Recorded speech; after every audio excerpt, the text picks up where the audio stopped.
All right, so here are some good standing options leading up until labor. If you have a countertop, you want to be able to keep this squat, and so using a counter or a door, I usually recommend hanging on to something, and so that way you can keep that deep squat motion, okay? And then what we're gonna keep is your hip hinge. So this is how you'll do that one, is your hands are rested on the countertop. You're gonna slightly bend your knees and kind of stick your tail back a little bit.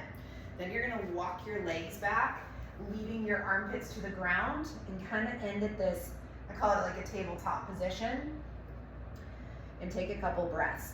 If this feels okay, you can start to kind of shift your hips back and forth, bend one knee, straighten the other, but make sure you're keeping your feet on the ground. You're not turning out your ankle.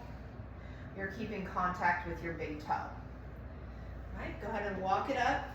Now we're gonna go wide feet, toes forward, and then we'll go into kind of hip shifting. Again, this helps to start to open up the pelvis in late stages of labor.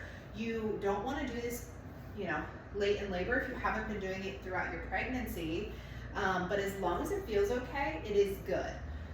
You can tell that I'm kind of sitting my hip back and shoulders forward. That's what you want to do. You don't want to, you don't want to be here.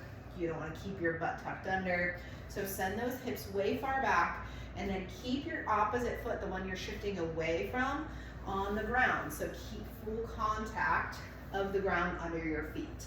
That in general is super important during pregnancy, is be able to feel the ground, your feet on the ground, very sturdy, and not lose that contact.